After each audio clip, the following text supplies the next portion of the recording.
31살 지우는 고요함을 사랑하는 사람이었습니다. 대기업을 그만두고 프리랜서로 일한 지 2년이 됐는데 혼자 일하는 게 천성에 맞았죠.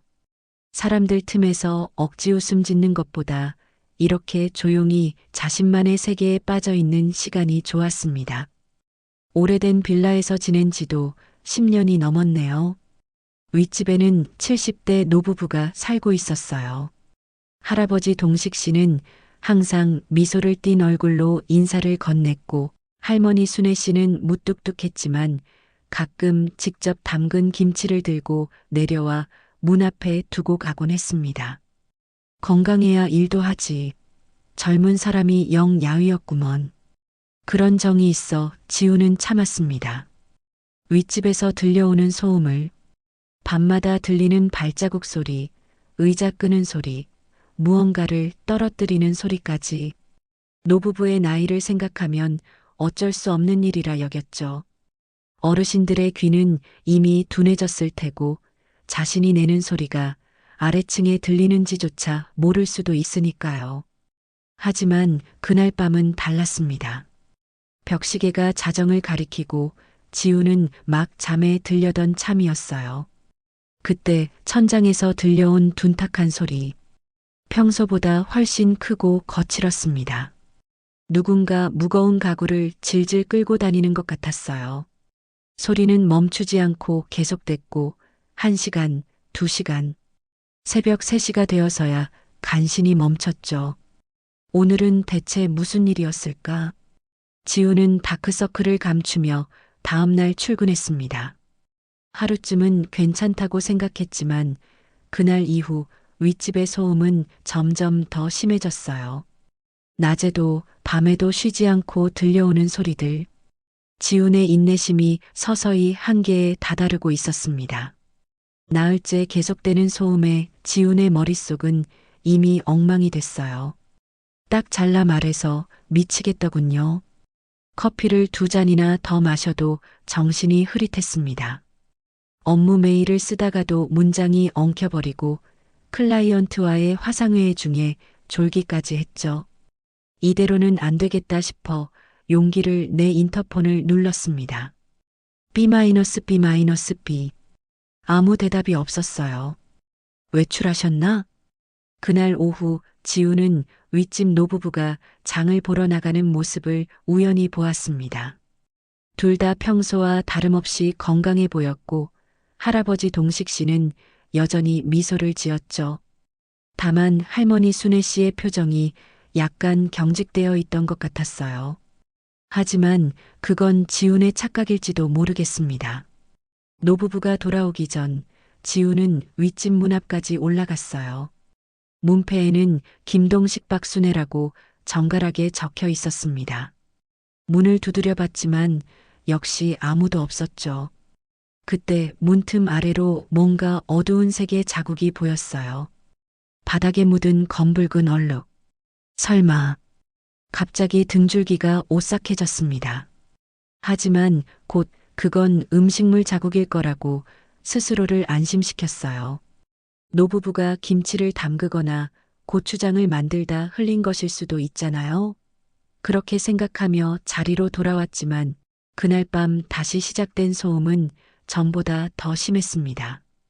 천장 너머로 뭔가 무거운 물건이 끌려가는 소리, 쿵쿵거리는 발소리, 그리고 가끔 지우는 귀를 의심했어요. 신음소리 같기도 하고 누군가 흐느끼는 소리 같기도 한 모호하지만 분명히 사람의 목소리였습니다. 이제 정말 견딜 수가 없어. 다음 날 지우는 드디어 용기를 내어 윗집 초인종을 눌렀습니다. 딩동. 문 앞에 서서 기다리는 몇 초가 왜 이리 길게 느껴지는지 모르겠습니다. 마침내 문이 열리고 동식 할아버지가 나타났어요. 평소처럼 온화한 미소를 짓고 있었지만 눈빛이 약간 흐릿해 보였죠. 아, 아랫집 총각이구먼. 무슨 일이야? 지우는 목을 가다듬었습니다. 저기, 죄송한데 요즘 위에서 소음이 좀 심해서요. 동식 할아버지는 미안한 표정을 지었어요. 그랬구나. 미안하다이. 나이 들면 귀도 어둡고 몸도 둔해지니 소리 내는 줄도 모르고 그러나 봐. 그 순간 안쪽에서 순애 할머니가 나타났습니다. 평소에 무뚝뚝한 모습과는 달리 왠지 초조해 보였어요. 누구세요? 할머니가 물었습니다. 아랫집 사는 총각이야. 우리가 소리가 좀 크게 났나 보네. 할머니의 표정이 순간 굳어졌습니다. 우리는 예전부터 이렇게 살아왔어. 괜히 참견하지 말고 돌아가 봐요. 그 말투에 지우는 놀랐어요. 할머니가 이렇게 날카롭게 말하는 건 처음이었거든요. 동식 할아버지도 당황한 듯 했습니다. 순애야, 그렇게 말하면 어떡해. 총각이 고생하는데. 됐어요, 할아버지. 지훈이 말을 가로챘습니다. 제가 너무 예민했나 봐요. 죄송합니다. 집으로 돌아오는 길, 지훈은 할머니의 눈빛이 머릿속에서 떠나지 않았어요. 그 안에 담긴 감정이 분노 아니면 두려움? 무엇이었을까요? 그리고 할머니 손등에 있던 희미한 상처는 대체 어디서 생긴 걸까요? 그날 밤 소음은 거짓말처럼 멈췄습니다. 지우는 그제서야 편히 잠들 수 있었지만 꿈속에서도 할머니의 차가운 눈빛이 따라왔어요. 하지만 평화는 오래가지 않았습니다. 이틀 후 소음은 다시 시작됐고 이번에는 타는 냄새까지 동반됐어요. 무언가 고기를 태우는 듯한, 아니 그보다 더 이상한 냄새였습니다. 지우는 아파트 관리실에 전화하려다가 멈췄어요. 뭔가 이상해. 저녁 6시 창문을 열어도 타는 냄새는 사라지지 않았습니다. 천장에서는 계속해서 무언가 끌리는 소리, 그리고 둔탁한 충격음이 들려왔어요. 지우는 핸드폰을 손에 쥐고 망설였죠. 경찰에 신고할까? 아니면 다시 한번 직접 찾아갈까? 복도로 나오자 더 진한 냄새가 코를 찔렀습니다. 위층으로 올라가는 계단을 밟는 순간 갑자기 쿵 하는 소리와 함께 누군가의 비명이 들렸어요. 으악! 심장이 멎는 것 같았습니다. 지우는 2계단씩 뛰어올라 윗집 문 앞에 섰어요. 손은 떨리고 땀이 흘렀습니다. 딩동, 딩동. 문을 두드리며 외쳤어요. 할아버지, 할머니, 괜찮으세요? 몇 초가 지났지만 대답이 없었어요. 다시 한번 초인종을 누르고 문을 두드렸습니다. 그때서야 안에서 부스럭거리는 소리가 들렸죠. 누구세요? 할머니의 목소리였습니다. 저예요. 아랫집 지훈입니다. 비명소리가 들려서 문이 살짝 열렸고 그 틈으로 할머니의 얼굴이 보였어요. 평소보다 얼굴이 훨씬 상기돼 있었고 머리카락은 헝클어져 있었습니다. 무슨 소리를 하는 거예요? 아무 일도 없었어요. 지우는 혼란스러웠어요. 하지만 분명히 비명소리가 텔레비전 소리였어요. 요즘 무서운 드라마를 보거든. 이제 돌아가 봐요. 문이 닫히려는 순간 지우는 할머니 뒤쪽 거실을 흘깃 볼 수 있었습니다. 뭔가 어수선해 보였고 바닥에 검붉은 얼룩이 있었어요. 할머니의 손등에도 같은 색의 얼룩이 묻어 있었죠. 지우는 입술을 깨물었습니다. 그냥 넘어갈 수 없는 뭔가가 있었어요. 하지만 지금은 물러서는 게 좋겠다고 판단했죠. 죄송합니다. 저는 그냥 괜찮아요. 신경 쓰지 말고 돌아가요. 문이 닫혔습니다. 지우는 한동안 그 자리에 서 있었어요. 바로 경찰에 신고해야 할까? 하지만 만약 정말 TV 소리였다면 오해로 노부부에게 피해를 주는 건 아닐까? 무거운 발걸음으로 집으로 돌아왔지만 마음은 여전히 불안했습니다. 그날 밤 윗집은 조용했어요. 너무 조용해서 오히려 더 불안했죠. 이틀이 지났습니다. 윗집은 계속 조용했어요. 너무 조용했죠. 지우는 불안했습니다. 오히려 소리가 들리지 않는 게 더 이상하게 느껴졌어요. 노부부의 모습도 보이지 않았습니다. 외출했나? 아니면 여행이라도 간 걸까? 3일째 되는 날 복도에서 이상한 냄새가 나기 시작했습니다. 처음에는 음식물 쓰레기 냄새라고 생각했지만 점점 더 악취가 심해졌어요. 다른 층 주민들도 눈살을 찌푸리며 지나갔죠. 저기 2층 냄새가 좀 심하지 않아요? 옆집 할머니가 관리인에게 물었습니다. 네, 확인해 보겠습니다. 지우는 결심했어요. 직접 관리인을 찾아가기로. 죄송한데요. 제 윗집에서 며칠째 이상한 냄새가 나고 소음도 있었어요. 그런데 요즘은 너무 조용해서요. 혹시 노부부가 괜찮으신지 확인해 주실 수 있을까요? 관리인은 근심 어린 표정으로 고개를 끄덕였습니다. 김동식 어르신이랑 박순애 여사님 말씀이시죠? 저도 며칠째 안 보여서 걱정했어요. 같이 올라가 볼까요? 두 사람은 함께 위층으로 올라갔습니다. 가까이 갈수록 악취는 더 심해졌어요. 관리인이 마스터키를 꺼내 들었죠. 먼저 초인종 눌러볼게요. 딩동딩동. 역시 아무 대답이 없었습니다. 열어봐야겠네요. 카책문이 열리자 강한 악취가 확 밀려왔어요. 지우는 본능적으로 코를 막았습니다. 어르신들, 괜찮으세요? 관리인이 조심스럽게 안으로 들어갔고 지훈도 뒤따랐습니다.